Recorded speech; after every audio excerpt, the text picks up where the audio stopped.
వందే మాతరం అనేది బంకిం చంద్ర చటర్జీ గారు రాశారు. ఇది మనకు బెంగాల్ విభజన అనేది జరుగుతుంది. బ్రిటిష్ వాళ్ళు ఇండియా వాళ్ళంతా యూనిటీగా ఉండకూడదు, వీళ్ళని డివైడ్ అండ్ రూల్ అనేసి వాళ్ళు మనల్ని విభజించడానికి మొట్టమొదటిగా ఎక్కువగా బెంగాల్లో మనకు స్వాతంత్రోద్యమం అనేది ప్రారంభం అవుతుంది. అక్కడే ఎక్కువగా ఫోకస్గా ఉంటుంది. సో అక్కడ ఎలాగైనా డివైడ్ చేయాలనే ఉద్దేశంతో వాళ్ళు బెంగాల్ను విభజిస్తారు. తూర్పు బెంగాల్ అంటే ఇప్పుడు ప్రస్తుతం ఉండే బంగ్లాదేశ్, ఇప్పుడు పశ్చిమ బెంగాల్ అంటే ఇప్పుడు ఉండే పశ్చిమ బెంగాల్, ఇట్లా రెండుగా డివైడ్ చేస్తారు.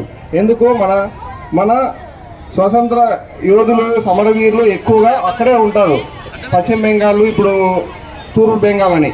సో ఎలాగైనా వీళ్ళని డివైడ్ చేయాలి అనే ఉద్దేశంతో వాళ్ళు బెంగాల్ విభజన చేస్తారు. దీనికి వ్యతిరేకంగా ఒక ఉద్యమం వస్తుంది, అదే వందే మాతరం ఉద్యమం. వందే మాతరం అంటే మేమంతా ఒక్కటే, మమ్మల్ని విడదీయొద్దండి, మేమంతా ఒక్కటే అని ఒక ఉద్యమం వస్తారు. ఇప్పుడు ఏ ఉద్యమమైనా మీరు చూసింటారు, తెలంగాణ ఎక్కడైనా కానీ మనకు ఉద్యమానికి ముఖ్య భూమిక పోషించేది ఏం తెలుసా? అక్కడ కవులు రాసే గేయాలు, కవితలు ఇలాంటివే. ఓకే, ఈ విప్లవ సాహిత్యం అంటారు. ఇట్లాంటి సాహిత్యం వలన ఏ ఉద్యమమైనా, అంటే ఇంట్లో ఉండి ఒక వ్యక్తి, ఏమి తెలియని వ్యక్తి కూడా ఆ సాంగ్స్ వినడం వల్ల ఉత్తేజితులై ఉద్యమంలో పాల్గొంటారు. అంత శక్తివంతమైంది ఈ వందే మాతరం అనేది.